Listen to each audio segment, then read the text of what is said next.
Армысыз құрметті көрермен, бүгін біз сұхбатқа 100 жаңа есім жобасының жеңімпазы, жас талант Айдия Айдарбековті шақырып отырмыз. Айдия, сұхбатымызға уақыт бөліп келгеніңізге көптен көп рахмет. Және де алғашқы менің сұрағым, сіздің 100 жаңа есім жобасының жеңімпазы екеніңізді білеміз. Жалпы бұл жоба сізге не берді?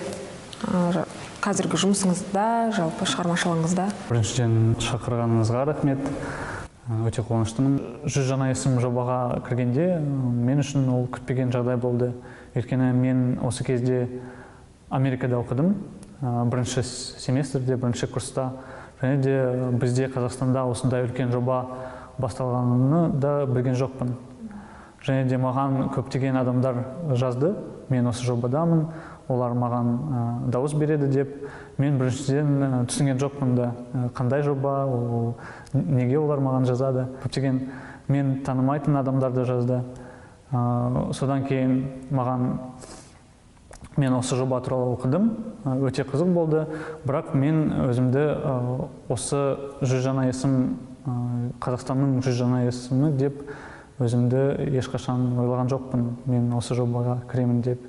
Өйткені мен өзім сондай үлкен жетістіктерге жеттім деп бүгінгі күнге дейін ойламаймын. Бізге 100 жаңа есім жобасы рухани жаңғыру бағдарламасының аясында жүзеге асырылып жатқан жоба екенін білеміз ғой. Қазақстандықтардың санасын жаңғырту идеясына қалай қарайсыз негізі? Бұл жоба туралы не ойлайсыз? Мен үшін ол өте маңызды жоба. Менің ойымша қазіргі таңда ол өте керек қадамдар. Рухани жаңғыру бағдарламасы, 100 жаңа есім жобасы да, менің ойымша, ол бүгінгі қазақстандық адамдарға, халыққа керек жоба. Өйткені біз мысалға 100 жаңа есімді алсақ, мен өзім осы тізімдемін, бірақ мен басқа адамдарды осы тізімнен көргенде, мен олардан мотивация аламын. Және де мысалға мен өзімнің студенттеріме, немесе достарыма да кішкентай ғана мотивация берсем, осы менің ойымша жақсы қадам. Және де жалпы біз алсақ, рухани жаңғыру мемлекет ішінде бізде қазір глобализация жүріп жатыр. Және де басқа елдердің бізге, Қазақстанға үлкен әсері бар. Бірақ біз өзіміздің тарихын ұмытпау керекпіз, біз өзіміздің ата тегімізді ұмытпау керекпіз. Және осындай жобалар бізде көптеген талантты адамдар деп екенін көрсетеді. Және бізде мысалға қазіргі жыл Абай жылы болып саналады. Және де менің ойымша біз осы рухани мұраға көбірек мән береміз осындай жобалар арқылы. Негізі шетелге оқуға түсуге, оның ішінде болашақпен Нью-Йоркқа оқуға түсуге әркімнің күші жете бермейді. Енді қалай айтса, сенімі жете бермейді десе болады. Сізге сол кезде достарыңыздың арасында, отбасының мүшелерінің арасында, мүмкін туысқандардың арасында сіздің осы бастамаңызға сенімсіздік білдірген адамдар болды ма? Қолынан келмейді сенің деген секілді. Қолынан келмейді деген адамдар болған жоқ, бірақ сенімсіздік болды. Өйткені айтарлықтай ауылда өскен балам болдым. Және де ағылшын тілім сонша жақсы болған жоқ. Екіншіден менің басқа салада оқыған, жұмыс істеген, осыған кино саласына менде көптеген кедергілер болды. Сондықтан да мысалға ата-анам да біріншіден олар сенбеген. Мен ақш-та оқимын, немесе Голливудта оқитынымды мен де өзім ешқашан армандаған жоқпын. Ол мен үшін фантастика ретінде болды, шын айтсам. Мен өзім болашаққа, академияға документтерді жинағанда, менде өзіме деген сенімшілдік пайда болды. Өйткені мысалы мен документтерді жинағанда болашақта GPA 3-тен жоғары болу керек еді. Және менде GPA 3 болды, 3-2. Және де болашақта жұмыс тәжірибесі 3 жыл болуы керек еді. Менде 3 жыл және 2 немесе 3 ай болды. Осы кезде, осындай кездейсоқ мәліметтер менің биографиямда болашаққа сәйкес екенін мен көргенде, осындай сенімшілдік пайда болды. Мен осы болашақ түлегі, болашақ стипендияға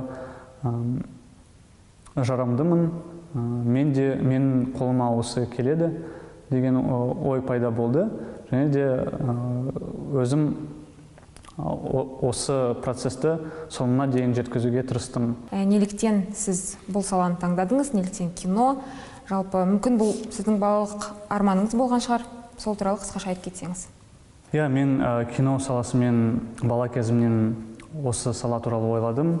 Көптеген егерде бала кезімнен кино қарағанда, менде өз ойым болды. Қалай олар осы киноны түсірді, не істеді? Және де сол кезінен бастап қызығушылық болды. Бірақ мысалға мен мектепті бітіргенде өз ата-анама айттым, мен кино саласына жұмыс істегім келеді. Мен мысалы өнер университетті немесе академияға түскім келеді деп оларға айттым.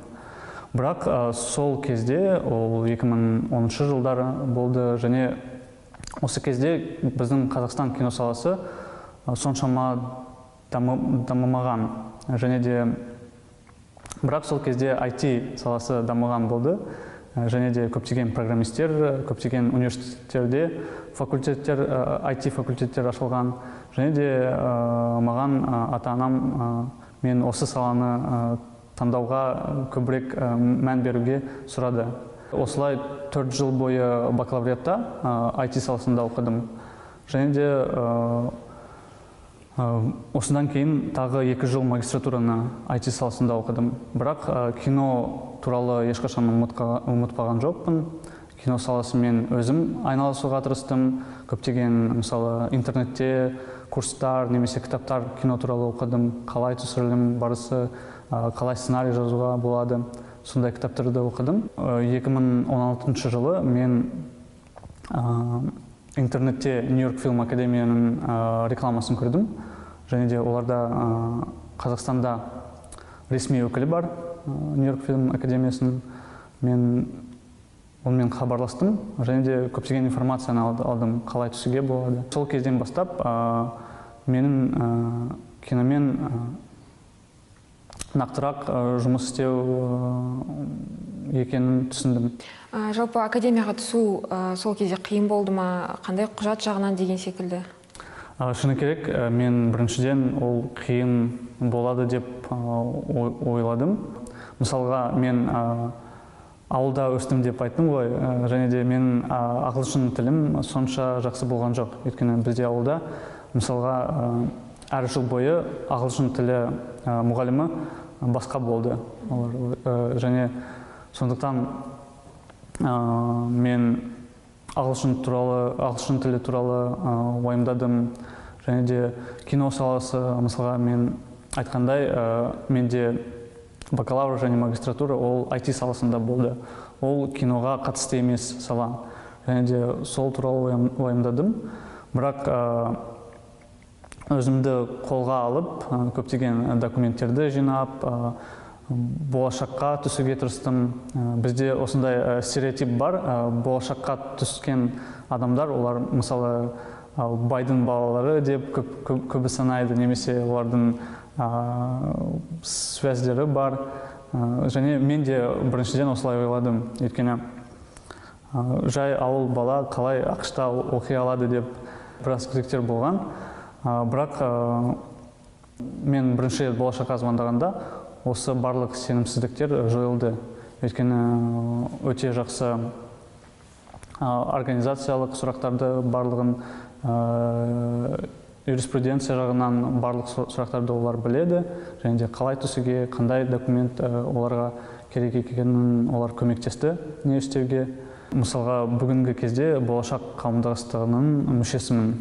Мен үшін болашақ ол тек қана сөз емес, бағдарлама немесе стипендия емес. Мен өзімді болашақ түлегі ретінде санағанда, маған үлкен жауапкершілік келеді ойыма. Шетелден келгеннен бері жүзеге асырып үлгерген ауқымды жобалар бар ма? Соларға тоқталып кетсеңіз. Мен ақш-та 2 жыл бойы оқыдым, магистратураны бітірдім. Және де сол кезден бастап көптеген жобалармен айналыстым. Оның ішінде Қазақстаннан да, мысалға біз осы университетте оқыған кезде менімен мұнай саласындағы бір адам хабарласты. Ол өзі мұнай саласында жұмыс істейді өмір бойы. Оның әкесі, ата-анасы осы салада жұмыс істейді. Және де ол осындай жобамен маған мұнайшы туралы фильмді түсірейік деген идеяны айтты. Біз онымен сценарий жаздық.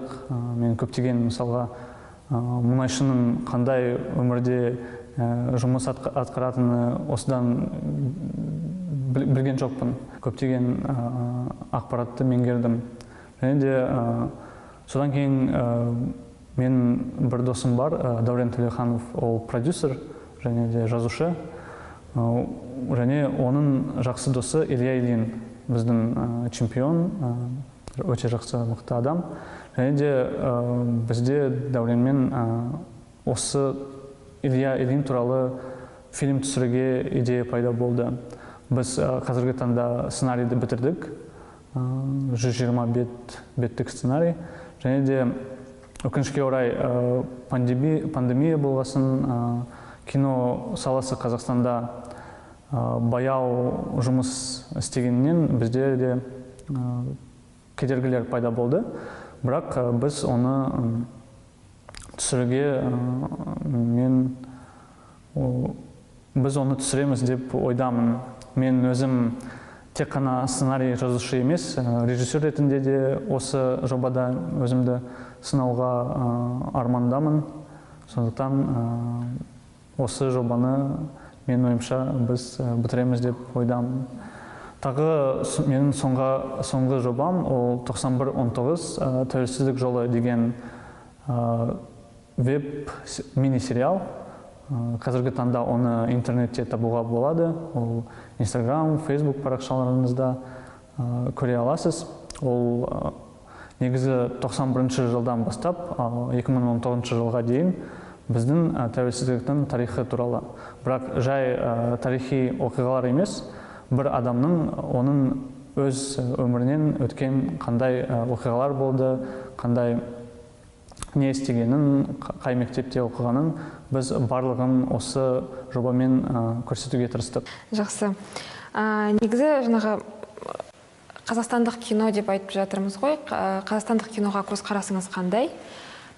Өйткені біздің жаңағы отандастарымыз, яғни жерлестеріміз қазақстандық киноға кішкене немқұрайлықпен қарайды. Жасыратын жоқ. Жалпы өзіңіздің көзқарасыңыз қандай? Менің ойымша қазіргі таңда Қазақстан киносы қарқынды дамуда. Мысалға, мен 2016 жылы ақш-қа оқуға кеткенде, біздің кинотеатрларда тек қана бір жылдың ішінде 1-2-3 қазақ киносы Қазақстанда түсірілген кино көрсетілген. Ол өте аз. Бірақ осы пандемия болғанына дейін бізде мысалға киноға барғанда сен бір күнде 3-4 немесе 5 қазақстандық кино көруге мүмкіндік болды. Сондықтан мен үшін ол өте жақсы көрсеткіш.